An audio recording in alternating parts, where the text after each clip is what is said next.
어제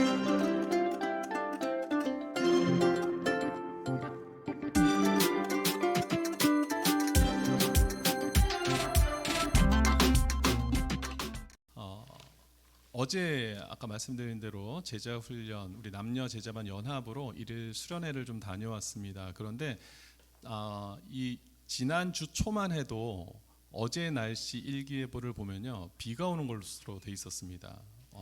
다 맑은 날씨인데 어제 날씨만 비가 오는 걸로 돼 있었어요. 그래서 우리 천집사님께서 목사님, 우리 수련회 가는 날 비가 오는 걸로 되어 있네요. 그런데 이제 비가 뭐 오다 말다 요 정도가 아니라 꽤 많은 양이 비가 오는 것으로 그렇게 일기예보가 되어 있었습니다. 그런데 또 며칠이 지나니까 비가 또 안 오는 걸로 좀 바뀌었어요. 그래서 또 안 오나 보다 했는데 어제 저희가 모임을 다 오전 모임들을 오후까지 해가 떠 있을 때까지 모임을 마치고 저녁에 저희가 실내에서 마무리 모임을 하는 중에 보니까 비가 이제 또 내렸어요. 그러니까 일기예보를 참 맞춘다라는 게 굉장히 참 쉽지 않다라는 것을 어제 상황을 보면서도 깨달았는데, 뭐 어제 일이 뭐 하루 이틀 되는 일은 아니죠. 그런 상황이 하루 이틀 뭐 이렇게 벌어진 일들이 아니라 며칠 전 뉴스를 봐도 스페인 지역에서 8시간 동안에 1년에 내릴 만한 비가 다 내려서 이 스페인의 어느 한 지역이 굉장한 피해를 입었다는 뉴스를 본 적이 있습니다. 그래서 한 130몇 명이 사망을 하고 그때까지 발견된 숫자만 그런 거고, 실종자를 이제 나중에 확인해 보면 그보다 더 많은 인원들이 그 피해를 입었다라고 이렇게 기사가 난 것을 보았습니다. 우리가 시대가 가면 갈수록 기술력은 더 진보하고 발전하고 있지만 사실은 인간의 제한적인 부분들이 있다, 리밋이 있다라는 것을 우리가 보게 되는 단적인 예가 바로 일기예보가 아닌가 생각합니다. 아무리 우리가 정말 지혜가 많아지고 그리고 지식이 발전하고 정말 기술력이 좋아진다고 하더라도 하나님 앞에서 우리가 정말 할 수 있는 일들은 제한적일 수밖에 없다. 그것을 저는 이번에 또 일기예보와 관련해서 그런 것들을 깨닫게 됩니다. 그런데 성경을 보니까요, 이렇게 기술력도 없던 시절 2900여 년 전에 아주 일기예보를 잘 맞추는 쪽집게 기상 캐스터가 있었습니다. 누구냐면 바로 엘리야죠. 엘리야. 오늘 본문 이전에 열왕기상 17장 1절을 보니까 뭐라고 기록하고 있냐면, 길르앗에 우거하는 자 중에 디셉 사람 엘리야가 아합에게 말하되, 그 당시에 왕에게 말하되, 내가 섬기는 이스라엘의 하나님 여호와께서 살아계심을 두고 맹세하노니 내 말이 없으면 수년 동안 비도 이슬도 있지 아니하리라. 가뭄을 예언한 겁니다. 그런데 정말 그 예언이 있은 이후로부터 가뭄이 시작이 됐어요. 한 약 3년 반 동안 비가 내리질 않는 겁니다. 그러다가 오늘 본문으로 와서 이 3년 반의 시간이 흐른 뒤에 41절 말씀을 보니까 엘리야가 다시 아합을 찾아가서 이렇게 얘기합니다. 이르되 올라가서 먹고 마시소서, 큰 비 소리가 있나이다. 비 소리가 들린다라는 겁니다. 그래서 지금까지 3년 반 동안 가뭄 때문에 얼마나 우리가 마음고생 많이 했습니까? 그런데 이제 그런 마음 다 내려놓고 먹고 마시면서 이제 즐기십시오, 마음 편히 지내십시오라고 아합 왕에게 건의를 하는 거예요. 그리고 41절뿐만 아니라 44절로 넘어가서 보니까 이런 또 이야기가 있습니다. 아합에게 이렇게 이제 말을 전하는 거예요. 이제 비에 막히지 않도록 마차를 갖추고 내려가십시오. 지금 비가 많이 올 예정이니까 빨리 내려가십시오라고 그렇게 아합 왕에게 이야기하도록 시킵니다. 지금 정말 이렇게 말도 안 되는 그런 이야기를 하고 있는 거죠, 엘리야가. 왜냐하면 하늘을 보면은 구름 한 점 없다라고 기록하고 있습니다. 그런데 그 이야기를 하고 나니까 실제로 어떻게 됩니까? 큰 비가 내리기 시작합니다. 45절 말씀을 보니까 조금 후에 그렇게 아합 왕에게 지금 빨리 내려가십시오라고 그렇게 이야기를 전달하자마자 조금 후에 구름과 바람이 일어나서 하늘이 캄캄해지며 큰 비가 내리는지라. 대단하죠. 2900여 년 전입니다. 기술력이 없던 시절에 비가 오고 안 오고를 예언한다라는 것, 그리고 그대로 일이 진행됐다라는 것은 아주 놀라운 일입니다. 사실 우리도 이렇게 그냥 먹구름이 많이 끼는 날 있잖아요. 그리고 좀 바람이 막 불고 그러면 우리도 어느 정도는 좀 예상할 수 있잖아요. 아, 오늘 좀 비구름처럼 보이는데 비가 오려나? 이렇게 예측할 수는 있는데 오늘 말씀에 보면은 전혀 그런 징조가 보이지 않습니다. 완전 맑은 하늘 날씨였어요. 구름 한 점 없었던 그런 상황에서 비가 내리고 있다라는 거, 그걸 예상한다라는 거, 이건 놀라운 일이죠. 우리 예전에 우리 할머님들이 보면은 막 이렇게 잘 맞추시는 할머니들이 계셨어요. 비가 오는 걸 아이고 오늘 비가 오려나 이렇게 하시면 여지없이 비가 내리는 거예요. 아주 기상청 예보보다 그래서 할머니 무릎을 보면은 알 수 있다, 뭐 이런 얘기가 있었습니다. 우리가 신체적으로 느끼는 그런 게 있어요, 그렇죠? 그게 오히려 더 정확할 때가 더 많은 것을 우리는 압니다. 근데 엘리야는 할머니도 아니신 분이 어떻게 그것을 알 수 있었을까? 우리가 이 부분들을 좀 살펴보려고 합니다. 기껏 나중에 이제 본문 후반부에 나와서 보여지는 게 손바닥만한 작은 구름 그 하나를 보면서 큰 비를 예견할 수 있는 그 비결은 뭐고, 그리고 이것을 통해서 하나님께서 우리에게 보여주시고자 하는 영적인 메시지는 무엇인가, 이것을 한번 우리가 살펴보려고 합니다. 우리 본문은 41절부터 읽었지만 그 18장 열왕기상 18장 1절 맨 위에를 보면은 이런 말씀이 있습니다. 많은 날이 지나고 제3년에 여호와의 말씀이 엘리야에게 임하되 이르시되 너는 가서 아합에게 보이라. 내가 비를 지면에 내리리라. 하나님께서 엘리야에게 앞으로 행하실 일을 말씀해 주셨어요. 비를 내리신다라는 겁니다. 그러니까 너 이것을 아합에게 가서 이제 고해라고 말씀을 먼저 해주셨어요. 근데 여러분 생각해 보십시오. 아무런 징조가 보이지 않아요. 비가 올 것 같은 기미가 보이지 않습니다. 그런데 감히 아합 왕에게 가서 왕이시여 이제 비가 내릴 겁니다. 지난 3년 반 동안 안 내리던 비가 이제 내릴 겁니다라고 얘기를 잘못했다가 섣불리 했다가 나중에 왕을 모욕했다라고 조롱했다라고 그렇게 죄명을 씌워서 자신을 죽일 수도 있는 일 아닙니까? 그게 쉽지 않은 일입니다. 감히 그것을 어떻게 왕에게 고할 수 있겠습니까? 그런데 엘리야가 그것을 왕에게 고하는 겁니다. 큰 비소리가 있습니다. 그렇게 고하기 시작합니다. 그리고는 엘리야가 어떻게 하느냐? 42절이죠. 아합이 먹고 마시러 올라가니라. 그랬더니 엘리야가 갈멜산 꼭대기로 올라가서 땅에 꿇어 엎드려 그의 얼굴을 무릎 사이에 넣었다. 먼저 하나님 말씀에 순종했습니다. 즉각적인 순종이 있었어요. 그리고 나서 그가 무엇을 했냐면 기도를 한 겁니다. 꿇어 엎드렸어요. 하나님 앞에 꿇어 엎드려서 기도를 하기 시작을 합니다.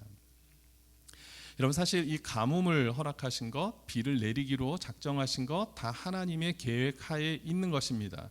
따라서 엘리야가 기도를 하지 않았어도 우상 숭배했던 그 북이스라엘에게 가뭄을 내리는 것은 너무나 당연한 하나님의 조치였을 것이고, 그리고 어느 시점이 됐을 때 그들을 다시 한번 회복시키시기로 하시는 것도 하나님의 뜻 가운데 있었기 때문에 굳이 엘리야가 기도를 안 했어도 이런 일들은 어떻게 됐을까요? 일어났을까요? 일어나지 않았을까요? 일어났을 겁니다. 그럼에도 불구하고 엘리야가 그렇게 하나님 앞에 기도한 이유가 무엇일까요? 그것은 하나님의 말씀을 절대적으로 신뢰하는 자들에게서 나타나는 당연한 신앙의 모습이라는 겁니다. 하나님께서 이렇게 하시겠지, 그러니까 나는 아무것도 안 해도 돼, 이것이 건강한 신앙이 아니라 하나님께서 이렇게 하실 거야 라는 것을 확실히 믿고 그 하나님의 행하시는 일들을 내가 기도를 통하여서 함께 그것을 보기를 원하는 그 모습이 바로 참된 성도의 모습이라는 겁니다. 제가 일전에 목요 기차 한밤에서 이 내용들을 잠깐 언급한 적이 있었습니다. 에스겔서의 말씀을 잠시 언급하면서 이런 이야기를 드렸는데, 에스겔서 36장 37절의 말씀에 보면은 주 여호와께서 이같이 말씀하셨느니라. 그래도 이스라엘 족속이 이같이 자기들에게 이루어 주기를 내게 구하여야 할지라. 내가 그들의 수효를 양떼같이 많아지게 하리라. 이런 말씀이 있습니다. 이건 무슨 말이냐면 하나님께서 이스라엘을 그동안 괴롭혔던 이방 나라들을 이제 때가 되어서 그들을 심판하겠다라는 말씀을 하셨어요. 그런데 그 말씀을 주셨으면 당연히 하나님이 그렇게 하시겠죠. 약속하셨으니까. 근데 지금 무슨 말씀을 하냐면 그래도 이스라엘 족속이 이같이 자기들에게 이루어 주기를 내게 구하여야 한다. 이게 하나님의 뜻이라는 겁니다. 하나님 마음대로 하실 수도 있습니다. 그런데 그 가운데 하나님의 백성들의 기도를 통해서 하나님이 일들을 하시길 원하시는 것이 하나님의 뜻이라는 겁니다. 그래서 그 일에 동참하는 자들이 결국은 무엇을 얻게 됩니까? 하나님의 일을 보게 되는 겁니다.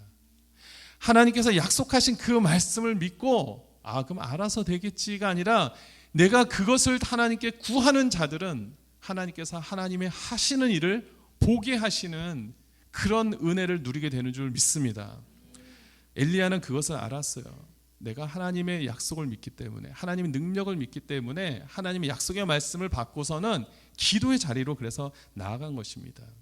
그래서 작은 구름, 손바닥만한 구름이 하늘에 떠 있는 것을 보면서 저거구나, 저걸 통해서 하나님께서 큰 비를 지금 이제 내리시겠구나라는 확신을 가졌다라는 것입니다. 저와 여러분들이 기도하는 가운데 이러한 하나님의 징조를 하나님의 뜻으로 발견할 수 있는 그런 영적인 안목이 열리게 되기를 주님 이름으로 축원드립니다. 기도예요. 기도. 엎드려서 주님 앞에 나아가는 것. 그 자들만이 하나님의 일을 보게 된다라는 것입니다. 그렇지 않으면 그냥 구름 하늘에 구름 한 조각 떠 있는 것을 보면서 그냥 감상적으로 그냥 표현만 하다가 말겠죠. 푸른 하늘에 구름 한 조각이 떠 있구나. 그냥 그냥 시를 낭송하듯이 하면서 그냥 넘어가지 않겠습니까? 근데 엘리야는 그렇지 않았어요. 기도를 통하여서, 하나님께 엎드림을 통하여서 하나님께서 하시는 일을 하나님께서 보여주신 줄 믿습니다. 따라서 우리 모든 성도님들도 기도를 통해서, 하나님께 엎드려지는 이 기도를 통하여서 하나님의 하시는 일들을 우리가 모두가 볼 수 있게 되기를 주님 이름으로 축원드립니다. 그러면 특별히 이 기도 속에서 우리가 발견하고 본받아야 될 엘리야의 그 기도의 자세는 무엇인가, 두 가지를 좀 살펴보려고 합니다. 첫 번째는 아까도 계속해서 말씀드린 부분이지만 엘리야는 하나님에 대한 철저한 신뢰를 바탕으로 기도를 했다라는 겁니다. 42절 말씀을 다시 한번 볼게요. 42절 같이 읽습니다. 시작. 아합이 먹고 마시러 올라가니라. 엘리야가 갈멜산 꼭대기로 올라가서 땅에 꿇어 엎드려 그의 얼굴을 무릎 사이에 넣고. 여러분, 꿇어 엎드린다. 여러분, 누구에게 우리가 이 세상을 살아가면서 누군가 앞에 무릎을 꿇는다라는 것은 어떤 의미를 가질까요? 그냥 보편적인 의미를 봐도 뭔가 순종, 항복, 복종, 경배 이런 의미 아닐까요? 그렇죠? 보통 일반적으로 그렇잖아요. 내가 상대방 누군가 앞에 무릎을 꿇는다라는 것은 나의 연약함을 인정한다든지, 복종한 상대방을 더 높인다든지, 내가 복종하겠다라든지 이런 의미로 우리가 엎드러지잖아요. 엘리야가 지금 하나님 앞에 엎드러졌다는 것은 하나님 앞에 철저하게 나는 복종하겠습니다. 그것은 다시 말하면 나는 하나님의 말씀이라면 나는 반드시 따르겠습니다. 그 의미를 가지고 있다라는 겁니다. 교회를 다니는 많은 사람들이 있지만은 사실은 어떤 문제 앞에서 기도로 전심을 다하는 분들이 그렇게 많지는 않습니다. 생각보다 많지 않습니다. 어떤 문제 앞에서 내가 전심을 다해서 엘리야처럼 하나님 앞에 기도해야겠다 마음을 먹는 성도들은 많지만 정말 그 기도의 자리까지 나오는 성도들이 그렇게 많지 않습니다. 왜냐하면 그 마음 속에 내가 뭘 하면 좀 될 수 있지 않을까라는 마음들이 많이 자리 잡고 있기 때문에 그래요. 하나님의 놀라운 능력을 온전하게 신뢰하지 못하는 부분이 우리한테 있기 때문에 그렇습니다. 만약에 정말 하나님께서 우리 삶 가운데 놀라운 일들을 당연히 나타낼 거라고 믿는다면 어떤 문제 앞에서도 당연히 하나님 앞에 무릎을 꿇지 않겠습니까? 근데 그 마음들이 생각보다 희한하죠. 생각보다 우리 안에 차지하는 부분이 그렇게 많지 않은 성도들이 참 많습니다. 그런데 엘리야는 온 우주 만물을 다스리는 분이 하나님이시고 지금도 그 하나님의 능력 가운데 이 모든 상황들을 이루어 가실 것을 엘리야는 철저하게 믿었습니다. 성경은 우리에게 정말 하나님의 놀라운 능력을 우리에게 많이 말씀하고 계시는데 신명기 말씀을 한번 보겠습니다. 신명기 11장 14절에 보니까 여호와께서 너희 땅에 이른 비 늦은 비를 적당한 때에 내리게 하신다. 그래서 우리로 하여금 많은 먹을 양식들을 얻게 하신다. 이렇게 말씀하고 있어요. 많은 온 우주 만물들을 다스리시는 그 내용들을 소개하지만 특별히 오늘 소재에 맞는 비에 관해서 구체적으로 얘기하시는 내용들도 엄청 많습니다. 지금 신명기가 그걸 말하고 있잖아요. 그리고 이사야서 5장 6절에도 보니까 쭉 말씀을 하시다가 그 위에 비를 내리지 못하게 하리라. 그러니까 비를 내리고 안 내리고를 누가 결정할 수 있느냐? 하나님이 결정하신다라는 겁니다. 그래서 시편 147편을 보면은 시편 기자가 이렇게 고백을 합니다. 그가 구름으로 하늘을 덮으시며 땅을 위하여 비를 준비하신다. 모든 것들을 하나님이 주관하신다라는 겁니다. 그런데 지금 아하 왕 시절만 해도요, 이 우상 숭배의 가장 큰 이유 중에 하나가 거기서 비를 내리는 신, 햇빛을 내리는 신, 다 각기 각양의 그 신들이 있기 때문에 내가 그 신들을 경배하면은 우리에게 비가 내릴 때는 비가 내리고 햇빛을 줄 때는 햇빛을 줄 수 있다라고 믿고 있었던 그런 우상 숭배 사상들이 너무나 만연해 있던 그런 시절이었습니다. 그때 누가 진정으로 이 온 우주 만물을 다스릴 수 있는지를 엘리야는 알고 있었다라는 것이죠. 그래서 하나님 앞에 무릎을 꿇었다라는 것입니다. 야고보서 1장 6절과 7절에 보니까 오직 믿음으로 구하고 조금도 의심하지 말라라고 말씀하시면서 이런 사람은 무엇이든지 주께 얻기를 생각하지 말라. 의심하는 자들은 구할 수는 있지만 얻는 것을 기대하지 말라는 겁니다. 아까 말씀드렸죠. 문제 앞에서 기도로 나아가는 사람도 많지 않지만 기도로 나오는데 절대적인 하나님에 대한 신뢰를 가지고 기도하는 사람도 또 그 가운데서 나누어진다는 것입니다. 기도는 하는데 의심을 갖고 기도하는 거예요. 이래서 될까? 기도 열심히 하시고 나가시면서 뭐 기도한다고 되겠어 하면서 탁 나가시는 그런 분들이 계실 수 있죠. 어쩌면 저와 여러분들의 모습 속에서도 그런 모습이 있을 수 있습니다. 하루 종일 기도했어요. 근식하면서 기도했습니다. 그런데 기도는 했지만 설마 하나님이 뭐 이렇게까지는 해주시겠어? 그 순간 이 야고보서 1장 7절의 말씀이 우리 안에 적용이 되는 거예요. 이런 사람은 무엇이든지 주께 얻기를 생각하지 말라. 여러분, 하나님 분명히 우리에게 말씀하십니다. 여러분, 믿음을 가지고 신뢰를 가지고 기도하는 것은 하나님의 일을 볼 수 있는 귀한 도구가 되지만 그 안에 우리가 의심을 가지고 하는 기도는 기도의 시간이 100시간이든 1000시간이든 오늘 야고보서 1장 7절의 말씀처럼 무엇이든지 주께 얻기를 생각하지 말라는 겁니다. 장애가 된다는 거예요. 하나님의 응답을 받는 데 있어서 철저하게 장애물이 된다는 사실을 잊지 마시고 정말 우리가 주님 앞에 이왕 기도하기로 작정하셨다면 정말 철저하게 하나님을 신뢰하며 기도할 수 있는 우리 성도님들 되시기를 주님의 이름으로 축원드립니다. 엘리야가 바로 이런 기도를 했습니다. 두 번째는 엘리야의 어떤 기도의 모습을 우리가 또 본받아야 되는가? 두 번째는 43절의 말씀에서 우리가 찾아볼 수 있습니다. 우리 같이 한번 읽어보겠습니다. 43절 시작. 그의 사환에게 이르되 올라가 바다 쪽을 바라보라. 그가 올라가 바라보고 말하되 아무것도 없나이다. 이르되 7번까지 다시 가라. 자, 엘리야가 기도를 하기 시작했는데요. 그래도 궁금하잖아요. 지금 비가 오고 있는가? 그거는 의심이라기보다는 이제 확인에 대한 부분들이라고 생각이 되는데, 그래서 사환에게 얘기를 합니다. 지금 상황이 어떻게 되고 있니? 그랬더니 아무것도 뭐 일어날 징조가 보이지 않습니다. 그래?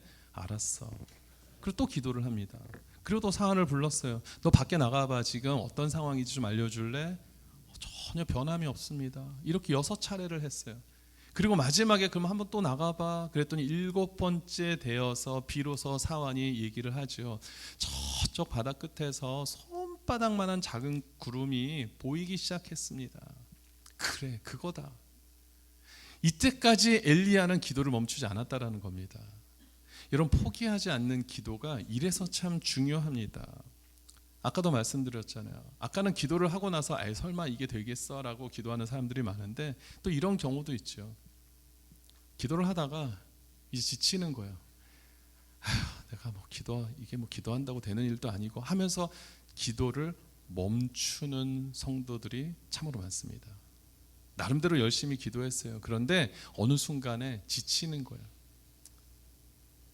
내가 차라리 이런 기도할 시간에 차라리 다른 걸 했으면 이거보다 훨씬 낫겠다. 이런 마음들이 막 생기는 거예요. 사탄이 주는 마음들이 생기는 겁니다. 기도할 시간에 차라리 나가서 뭘 해. 주위에 이런 사람들이 있습니까? 없습니까? 여러분 주위에 이런 사람들이 없으면 참 하나님께서 좋은 만남을 주신 줄 믿으시기 바랍니다. 근데 정말 이상하게도 기도만 하려고 그러면 그런 사람들이 있어요. 기도할 시간에, 야 그럴 시간에 뭘, 차라리 땅을 파봐, 차라리 뭐를 해, 차라리. 이런 사람들이 얼마나 많습니까? 그 얘기는 우리로 하여금 아무것도 하지 말라는 것이 아닙니다. 우리의 삶 속에서 최선을 다해야 되는 일이 있지만 하나님께 끝까지 신뢰하며 하나님께서 하시는 일을 우리가 믿고 끝까지 기도하는 기도의 모습을 하나님이 원하신다라는 겁니다. 그래서 엘리야가 어떻게 그러면 그것을 끝까지 이루어냈는가, 좋은 비법을 하나 우리에게 보여주고 있습니다. 42절 말씀을 다시 한번 보는데 42절을 보니까 후반절에 보니까 그의 얼굴을 어디에 넣었습니까? 무릎 사이에 넣었습니다. 제가 항상 이 말씀을 할 때마다 제가 해봐요. 무릎 사이에 내 얼굴이 들어가는가. 예전에도 해봤고 이번에도 해봤는데 안 돼요, 잘. 여러분 혹시 무릎 사이에 얼굴이 들어가는 분 계세요? 네, 계실 수 있죠. 근데 어쨌든 이것은 어떤 의미를 가지고 있냐면 엘리야가 철저하게 하나님께 나아가고 하고자 하는 마음을 우리에게 보여주는 겁니다. 무릎 사이에 얼굴이 들어가면은 일단은 귀가 닫혀지겠죠. 외부로부터 들리는 소리가 차단되겠죠. 그리고 보여지는 것도 한계가 있겠죠. 그렇죠? 그 얘기는 뭐냐면 오직 하나님께만 내가 집중하겠습니다. 기도하는 자들이 끝까지 포기하지 않고 기도할 수 있는 방법은요, 귀를 막고 눈을 닫는 것입니다. 얼마나 주위의 사람들이 이러쿵저러쿵 얘기하는 사람들이 많은데요. 보여지는 현실 속에서 얼마나 우리를 두렵게 하는 것들이 많은데요. 그래서 우리가 참 어려워지는 경우들이 많습니다. 기도뿐만 아니라 신앙생활 속에서도 마찬가지죠. 전체적인 신앙생활 속에서, 아니 그 뭐 멀리 따지지 않고도 우리가 예배 시간에 사실은 요즘 이제 성경책 많이 안 갖고 다니시잖아요. 이제 다 전화기 뭐 이런 걸로 보게 되는데 이 도움이 많이 되지만 이것을 보면서 예배를 드리면 집중이 됩니까, 안 됩니까? 그렇죠. 저희 교회 성도님들은 그걸 경험을 안 해보시니까 모르잖아요. 얼마나 감사한지 몰라요. 이게 도움은 될 수 있는 부분들이 있는데요, 해가 되는 게 사실 더 많습니다. 이렇게 보다 보면은 말씀을 찾으려고 전화기를 켰는데 카톡 하면서 뭐가 또 떠요. 이거 뭐지? 그리고 말씀 보려고 딱 키는 순간에 갑자기 또 벨이, 저 벨소리가 또 울리고. 이게 예배가 집중이 되겠습니까? 기도할 때는 그 모든 것들을 차단시킬 수 있어야죠. 하나님 앞에 예배드리는 시간은요, 그런 것들을 다 차단할 수 있어야 됩니다. 그러지 않고서 집중한다? 그것은 말이 되지 않습니다. 기도뿐만 아니라 우리 신앙생활이 그렇습니다. 우리 신앙생활이 정말 하나님 앞에 나아가는 데서 집중하지 못하게 만드는 모든 것들에서는 차단을 시켜야 되는 줄 믿습니다. 그러지 않고서는 언젠가는 우리가 뭔가를 하다가 자꾸 포기하게 돼요. 지장을 받고 방해를 받아서 무엇인가 자꾸만 차단하게 됩니다. 사실 저도 이제 아이패드를 가지고 말씀을 이제 하는데 이때는 제가 다 에어 모드로 다 바꿔버려요. 안 그러면은 뭐가 막 뜰 수도 있으니까. 제가 막 말씀을 전하는데 갑자기 뭐가 떠요. 그래서 내가 이거 뭐지, 이렇게 볼 수 없지 않습니까? 여러분들이 교회 안에서 믿음 생활하면서 뭔가 디바이스, 뭐 전자기기를 사용하시는 건 좋지만 여러분들이 꼭 필요하시다 한다면 그런 부분들을 완전히 차단하셔야 돼요. 그러지 않고서는 우리가 하나님 앞에 온전한 예배를 드린다 말이 되지 않습니다.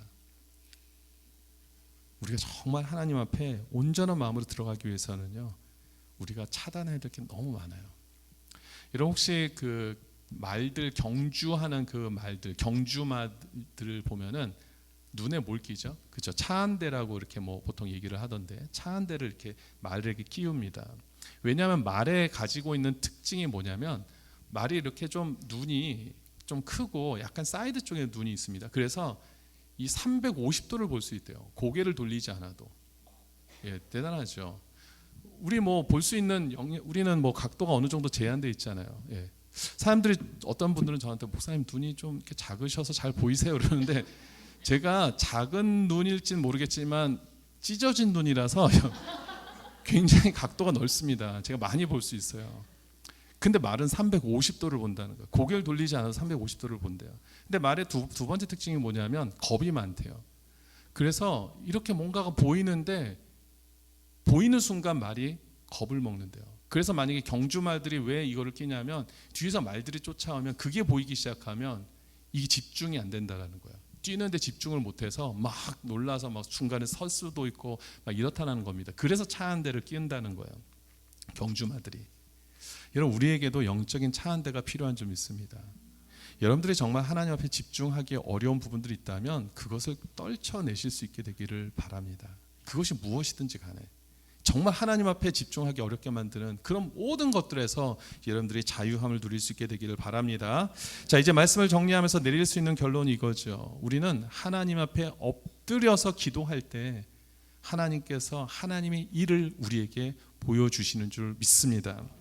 특별히 성경에서 우리가 꿇어 엎드린다라는 의미가 무엇인가 하면 세상적으로는 아까 말씀드린 대로 누군가에게 대한 항복, 복종, 순종 뭐 이런 의미가 있지만 성경이 가장 우리에게 말하는 꿇어 엎드린다 가장 중요한 의미는 뭐냐면 복이라는 겁니다. 그것이 이 히브리어에 이 복이란 단어가 바라크라는 단어인데 그 진정한 의미는요 꿇어 엎드리다라는 의미가 있습니다. 그래서 창세기 1장 28절을 한번 보겠습니다. 창세기 1장 28절 같이 한번 읽어볼게요. 시작. 하나님이 그들에게 복을 주시며 하나님이 그들에게 이르시되 생육하고 번성하여 땅에 충만하라. 땅을 정복하라. 바다의 물고기와 하늘의 새와 땅에 움직이는 모든 생물을 다스리라 하시니라. 자, 이 화면을 계속 보시면 하나님이 그들에게 복을 주셨다. 이 바라크를 주셨다. 근데 그 복의 내용이 뭐냐면 생육하고 번성해서 땅을 충만하게 하시고 땅을 정복하게 하시고 모든 생물을 다스릴 수 있도록 하셨다라는 겁니다. 근데 복의 아까 기본적인 의미가 뭐라고 말씀드렸습니까? 꿇어 엎드리는 거예요. 그러니까 하나님께서 그들에게 하나님 앞에 꿇어 엎드릴 수 있게 하심으로 인하여 이 땅의 모든 만물들을 다스리고 정복할 수 있게 하셨다.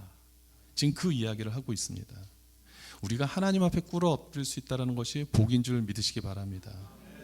사람 앞에 백날 꿇어 엎드리는 것보다 하나님 앞에 꿇어 엎드리는 단 1초라도 진정한 하나님 앞에 꿇어 엎드리는 자가 하나님의 복을 누리게 되는 줄 믿습니다. 성경은 계속 우리에게 그걸 얘기를 하고 있습니다. 우리에게 복을 주신대요. 바라크. 근데 그 복이 뭐냐면 하나님 앞에 꿇어 엎드릴 수 있는 그 상태라고 얘기를 하고 계세요. 그러니 우리가 꿇어 엎드려야 됩니까? 안 해야 됩니까? 아니 저 뒤에 계신 분들 말씀 좀 해주세요. 꿇어 엎드려야 됩니까? 안 해야 됩니까? 해야 되죠. 꿇어 엎드려야 되는 겁니다. 하나님 앞에 꿇어 엎드리는 자들만이 하나님의 일을 볼 수 있다라는 겁니다. 그래서 시편 95편 6절에 보니까 오라 우리가 굽혀 경배하며 우리를 지으신 여호와 앞에 무릎을 꿇자. 다윗의 고백이거든요. 다윗이 그걸 너무나 잘 알았어요. 다윗이 뭔가 대단해서 왕이 된 거 아닌 거 아시잖아요. 다윗이 아는 것은요, 대단한 것은 이런 하나님의 그 섭리를 알았어요. 아, 내가 하나님께 꿇어 엎드리는 것이 이게 복이구나. 이게 내가 살 길이구나. 그래서 다윗은 어려움이 있을 때마다 하나님 앞에 무릎을 꿇는 겁니다. 역대하 6장 13절을 보십시오. 솔로몬이 일찍의 노수로 대를 만들었으니 쭉 나가다가 회중 앞에서 무릎을 꿇고 하늘을 향하여 손을 펴고 무엇입니까? 솔로몬은 하나님 앞에 내가 무릎을 꿇어야지만 내가 이 땅을 잘 다스릴 수 있는 왕이 될 수 있겠구나라는 것을 알았습니다. 그것이 나에게 나의 민족에게 주시는 복이 되겠구나라는 것을 알았어요. 그래서 언제나 무릎을 꿇는 겁니다. 세상 사람들 붙잡아 놓고 뭐 이런저런 얘기하면서 뭐 도움의 손길을 구하고 하소연할 게 아니라 문제 앞에서는 한 가지밖에 없어요. 하나님 앞에 무릎을 꿇는 것입니다. 하나님 앞에 무릎을 꿇는 자를 당할 사람이 없습니다. 사방에 우겨쌈을 당하여도요, 하나님 앞에 무릎 꿇기만 하면 정말 하나님을 신뢰하고 포기하지 않고 하나님께 무릎 꿇고 기도하는 자들을 당해낼 수가 없습니다. 어느 누구도. 그것은 성경이 우리에게 늘 말씀하고 있는 부분이죠. 그래서 사도 바울이 뭐라고 말씀하냐면 빌립보서 2장 10절과 11절에 보니까 하늘에 있는 자들과 땅에 있는 자들과 땅 아래에 있는 자들로 모든 무릎을 예수의 이름에 꿇게 하시고, 이것이 은혜인 줄 믿습니다. 이것을 진작에 알아서 미리부터 아까 우리 블리스하님 얘기처럼 잽싸게 무릎을 꿇는 자들이 그 하나님의 은혜를 누리게 되는 것입니다. 베드로 사도도 우리에게 그런 말씀을 하세요. 이렇게 무릎 꿇으면은 어떻게 되느냐? 하나님께서 언젠가 우리를 이렇게 세우신다는 거예요. 베드로전서 5장 6절인데 그러므로 하나님이 능하신 손 아래에서 겸손하라. 때가 되면 너희를 높이시리라.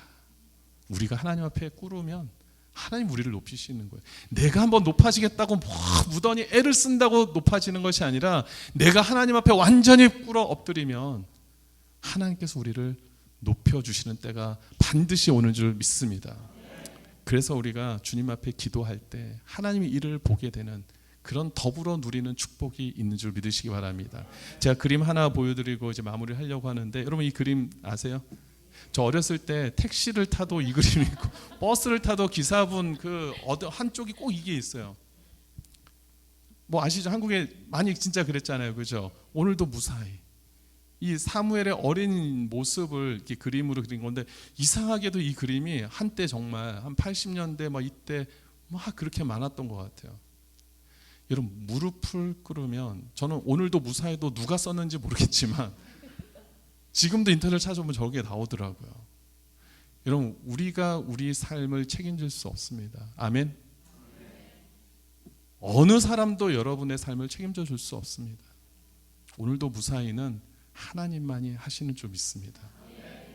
하나님 앞에 무릎 꿇으면 하나님께서 우리의 삶을 지켜주시는 줄 믿습니다. 한번 해보자고요. 이미 그렇게 해보셨지만 한 번도 이런 생각을 안 해보신 분은 한번 해보자고요. 그럼 하나님께서 어떻게 인도하시는지를 우리가 경험할 수 있잖아요. 해보지도 않으시고 한다고 돼? 이러지 마시고 정말 한번 주님 앞에 우리 인생을 걸어보시자고요. 그러면 하나님께서 어떻게 정말 역사하시는지 조금 기도했다가 포기하지 마시고 제가 설교 때 이렇게 크게 소리를 낼 때가 좀 있죠. 첫 번째는 제가 흥분했을 때, 두 번째는 조금 이렇게 좀 약간 주님과 개인적으로 면담하시는 분들이 보일 때 네. 정말 하나님 앞에 무릎 꿇는 자들을 하나님께서 어떻게 인도하시는지를 여러분들이 산 증인이 되셔서 많은 사람들에게 증거하고 전할 수 있는 그런 귀한 성도님들 되시기를 주님 이름으로 축원드립니다. 아멘.